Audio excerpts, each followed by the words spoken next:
উত্তরা দিয়াবাড়িতে আসার পর এত এত আনন্দ করতে পারবো এটা আসলে ভাবতেই পারিনি। আর বাচ্চারা তো খুবই খুশি। আমি এখানে এই ফার্স্ট এসেছি, তো এসে দেখলাম যে না, আসলে জায়গাটা খুবই সুন্দর। আসলে একটা জায়গায় এসে আমরা অনেক কিছুই দেখতে পারবো। এখানে খাবারেরও অনেক আয়োজন আছে, তারপরে বাচ্চাদেরও অনেকগুলো রাইড আছে, তারপরে হলো আম, যে মানে ঘোরার মতো যে একটা নিরিবিলি পরিবেশে বসে কিছুটা একা সময় কাটাতে যদি কেউ চান, তাহলে অবশ্যই আমি মনে করি যে এই জায়গাটা বেস্ট। আর এই দিয়াবাড়িতে আমার আসার অনেক ইচ্ছা ছিল, তবে আমি কখনো আসা হয়নি বা আসতে পারিনি। আমি এর আগেও একবার আসতে চেয়েছিলাম, কিন্তু মাঝ রাস্তায় আসার পরে অনেক ঝড় বৃষ্টি শুরু হয়ে যায়, তো তারপরে আবার বাসায় ব্যাক করে চলে আসি, আর আসা হয়নি। তো ফাইনালি আজকে চলেই আসলাম। আসসালামু আলাইকুম, হ্যালো এভরিওয়ান, সবাই কেমন আছেন? আলহামদুলিল্লাহ, আমি আল্লাহর অশেষ রহমতে ভালো আছি। আমি লাকি প্রতিদিনের মতো চলে আসলাম আমার আরও একটি ডেইলি লাইফস্টাইল ব্লগ নিয়ে। কাছে দূরে, দেশে কিংবা দেশের বাইরে, যে যেখান থেকে এই মুহূর্তে আমার ব্লগ ভিডিওটি দেখছেন, আশা করছি সবাই সুস্থ আছেন, ভালো আছেন। আপনাদের সবার সুস্থতা কামনা করে আমার আরও একটি ডেইলি ব্লগ শুরু করলাম। আর প্লিজ সবার কাছে শুরুতেই রিকোয়েস্ট করে নিচ্ছি, যারা এতক্ষণে আমার ভিডিওটি দেখা শুরু করেছেন এখনও একটি লাইক দেন নাই, প্লিজ এখনই একটি লাইক দিয়ে আমার ভিডিওটি পুরোটা দেখার জন্য অনুরোধ রইল। এবং যদি আপনাদের কাছে বেশি ভালো লাগে আমার ভিডিওটি, চাইলে আপনাদের ফ্রেন্ড সার্কেল সবার কাছে শেয়ার করে দিতে পারেন। আর যারা অলরেডি এই কাজটি করে ফেলেছেন তাদেরকে অসংখ্য অসংখ্য ধন্যবাদ। আর এই তো আপনারা তো অলরেডি দেখতেই পাচ্ছেন যে আমার আব্বু তার নাতি নাতনিদের নিয়ে এসে কত আনন্দ করছে, কত খুশি। আর বাচ্চারা যে কত পরিমাণ খুশি সেটা তো দেখেই বোঝা যাচ্ছে, আর বলার কোনো বাকি রাখে না। তো নৌকাতে ওঠার তাদের অনেক শখ ছিল। তো আমরা অন্যদিকে ঘুরতেছিলাম, আমি ভিডিও করতেছিলাম ঘুরে ঘুরে, আর এদিকে এসে দেখি যে আমার আব্বু ছেলে মেয়ে দুজনকে নিয়ে নৌকায় চড়ছে। তো একটু ভয়ও পেয়েছে যে আমার মেয়ে পুরো কাঁপাকাঁপি করতেছে, তো আমার আব্বু বলতেছে যে উঠতেও চাইতেছে আবার ভয়ও পাচ্ছে। তারপর আবার এই যে এখানে আরেকটা রাইড ছিল, তো ওরা এটাতেও উঠবে। আসলে আমার বাবার পকেট পুরো ফাঁকা করে দিয়েছে তার নাতি নাতনিরা। আর আমি তো বকাবকি করছিলাম যে তোমরা এগুলাতে আর কত উঠবা। তো আমার আব্বু আবার আমাকে বকা দিচ্ছিল, আমার আব্বু, যে তুমি কেন এরকম করতেছো, আমি ওদেরকে নিয়ে আসছি, ওরা যেভাবে মন চায় সেভাবে ঘুরবে, সমস্যা কি তোমার? আর এই তো এই মুহূর্তে আমরা দেখতে পাচ্ছিলাম যে এখানে প্লেন ল্যান্ড করছিল। এখানে বলতে আসলে এখানে তো কাছাকাছি এয়ারপোর্ট, তো আজকে অনেকগুলো প্লেন দেখলাম যে ল্যান্ড করছে। আর এই তো ছেলে মেয়ে দুজন এখন আবার এইটাতে উঠবে। আর তো জায়গা ছিল না, একজন একজন করে উঠতে হবে। তো প্রথমেই নিহাদ উঠছে, তারপরে লরেন উঠবে। আর তারা তো খুবই খুশি। আর আমার কাছে সবচেয়ে বেশি ভালো লাগছে যে পরিবেশটা একদমই নিরিবিলি, কোনো গ্যাদারিং নেই, মানুষের কোনো কোলাহল নেই, যে যার যার মতো করে ঘুরছে, হাঁটছে, দেখছে। তো আমার কাছে এই জায়গাটা বেশ ভালো লেগেছে।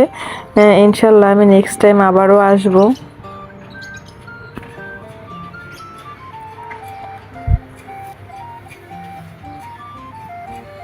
আসলে আমরা যারা ঢাকায় থাকি, তো দেখা যায় যে সব সময় যানজটের কোলাহল থাকে যেখানে ঘুরতে যাই না কেন, কিন্তু এই জায়গাটা একদমই অন্যরকম, খুবই সুন্দর। আর এখানে হয়তোবা শীতের সময় আসলে আরো বেশি ভালো লাগবে। তো ইনশাল্লাহ নেক্সট টাইম অবশ্যই শীতে আসবো। আর আমার তো এখন মনে হচ্ছিল যে না, আমি প্রতি সপ্তাহে একবার হলো আসবো এখানে, কারণ আমার কাছে বেশ ভালো লেগেছে। প্রচুর পরিমাণে বাতাস আছে, তারপরে হাঁটার জন্য যে একটা মানে স্পেস, ওইটা বিশাল একটা এরিয়া, দিয়াবাড়ি এরিয়াটা। যারা এসেছেন তারা তো অবশ্যই জানেন। আর এই যে ছেলে তো মহা খুশি, কারণ তার কথা সব নানাভাই শুনতেছে। তারা যেটাতে উঠতে চাচ্ছে নানাভাই সেটাতেই উঠাচ্ছে। আর আমার মেয়ে ওই যে জায়গা হচ্ছিল না সেজন্য উঠতে পারেনি, ও আবার পরের সিরিয়ালে উঠবে। আর ওই যে দেখতে পাচ্ছেন নৌকা, নৌকাতে যে সবাই উঠে কেন আমি এটাই বুঝি না, উঠে আর সবাই এত চিল্লাচিল্লি করে। আরে বাবা, এটাতে ওঠার এত ভয়েরই কি আছে? আর যারা উঠে যেতে ভয় পায় তাহলে ওঠার কি দরকার? আমি এটাই বুঝি না। এক একটা চিল্লা ফাল্লা করতে করতে মনে হচ্ছিল যে গলা ফাটায় ফেলতেছে। তা আমার আব্বু আমাকে বলছিল যে তুমিও ওঠো। আমি বললাম যে হ্যাঁ, কাজ নাই, আর আমি তো ছোট বাচ্চা যে আমি এগুলাতে এখন উঠতে যাব। আসলে বাবা তো বাবাই, তাই না? তাদের কাছে সন্তান যতই বড় হোক না কেন, তাদের কাছে ছোটই থাকে। আর আমার আব্বু, আমরাও যখন ছোট ছিলাম আমাদেরকে অনেক জায়গায় ঘুরতে নিয়ে যেত সব সময়। এখনো যদি আসে বাসায় বলবে যে চলো বাচ্চাদেরকে নিয়ে ঘুরে আসি। তো জানি না সবার বাবাই কি এরকম নাকি। আমার বাবা তো আমাদেরকে কিভাবে হ্যাপি রাখবে, কিভাবে ভালো থাকবো আমরা, সেটা নিয়েই ব্যস্ত থাকে, সেটা নিয়েই চিন্তিত থাকে। আর যারা সব সময় আমাকে দেখেন তারা তো জানেন আমার ভাই নেই, আমরা 3 বোন। তো আমার আব্বু আমাদের 3 বোনকেই মনে হয় যে চোখের মনি করে রাখেন। মানে চোখে হারায় সব সময়। 1 সেকেন্ড যদি ফোন ধরতে দেরি হয় তাহলে আমার আব্বু অস্থির হয়ে যায় যে কি হলো কি হলো, ফোন ধরলো না কেন। আর আমিও যখন দেখি যে আমার আব্বু তো সবসময় এই টাইমে আমাকে ফোন দেয়, যদি একদিন ফোন দিতে একটু লেট হয় তাহলে আমারও মনে হয় যে পুরা উথাল পাতাল হয়ে যায় যে কি হলো, আজকে তো এতক্ষণ হয়ে গেল আব্বু এখনো ফোন দিল না। তো এরকম একটা ব্যাপার। তো প্রতিদিনের মতো আপনাদেরকে বারবার রিকোয়েস্ট করছি, প্লিজ, জানি না এই মুহূর্তে কেউ আমার সাথে আছেন কিনা, যদি কেউ থেকে থাকেন আমাকে একটি লাইক দিতে ভুলে গিয়েছেন, প্লিজ আমাকে একটি লাইক দিয়ে উপকৃত করবেন। কারণ আপনাদের এই একটি লাইক আমার এই ভিডিওটি আরও কিছু মানুষের কাছে পৌঁছে দিতে সাহায্য করবে। আর যদি আপনাদের কাছে বেশি ভালো লেগে যায়, যারা এখনো আমার চ্যানেলটি সাবস্ক্রাইব করেননি, এখনই আমার চ্যানেলটি সাবস্ক্রাইব করে পাশের অল বাটনে ক্লিক করে রাখবেন। তাহলে আমি যখনই ভিডিও ছাড়বো তখনই আপনাদের কাছে পৌঁছে যাবে, আর আপনারা সময় সুযোগ করে দেখে নিতে পারবেন। আর এই তো ছেলে তো একবার উঠলোই, তারপর আবার পরের সিরিয়ালে আবার আমার মেয়ে উঠেছে। আর তারা অনেক খুশি, অনেক খুশি। তো তারা খুব মিস করতেছিল যে তারা একটা বল নিয়ে আসলো না কেন। আর আমরা যখন দেখা যায় যে চিড়িয়াখানায় বা এয়ারপোর্ট, জাদুঘরে, তারপরে এইসব জায়গায় যখন ঘুরতে যাই তখন ওরা একটা বল নিয়ে যায়, 2 ভাই বোন বল দিয়ে খেলে। কিন্তু আজকে বল আনতে মনে ছিল না বলতে আসলে যেহেতু এখানে ফার্স্ট আসা, তো জানতাম না যে এখানে এরকম একটা এরিয়া বা এখানে এত সুন্দর জায়গা আছে যে খেলতে পারবে। তো ছেলে মেয়ে দুজনই খুব মিস করতেছিল আর বলছিল যে নেক্সট টাইম যখন আসবো তখন বল নিয়ে আসবো। আর এই তো এখানে এই যে বন্দুক দিয়ে মানে তীর করতেছে যে কে কয়টা ফাটাতে পারে। তো ছেলে মাশাআল্লাহ অনেকগুলোই পেরেছে, কিন্তু বন্দুকটা অনেক ভারী। তো ছেলে বলছিল যে মাম্মি এটা কিন্তু অনেক ভারী, আমি ধরে রাখতে পারছি না, এরকম অবস্থা। তো এখানে 20 টাকা দিয়ে 20টা বুলেট থাকে। তো যে যে কয়টা করতে পারে আর কি। তো ছেলে মেয়ে দুজন অনেক খুশি, তার নানা ভাই তাদের কথা শুনে যেটা বলে সেটাই শুনছে। তো আমার আব্বু জিজ্ঞেস করছিল যে তোমরা কি খাবে সেটা বলো। না, তারা কিছু খাবে না, শুধু এই খেলা ফেলা নিয়েই তারা মানে খুশি। তো গাইজ, আমার প্রিয় প্রিয় দর্শকরা, কে কোথা থেকে আমার ভিডিও দেখছেন অবশ্যই আমাকে কমেন্ট করে জানাতে ভুলবেন না। আর আমার ব্লগ ভিডিও আপনাদের কাছে যদি একটু হলেও ভালো লাগে প্লিজ আমাকে কমেন্ট করে জানাবেন এবং আমার ভিডিওটি শেয়ার করে দিবেন সবার কাছে।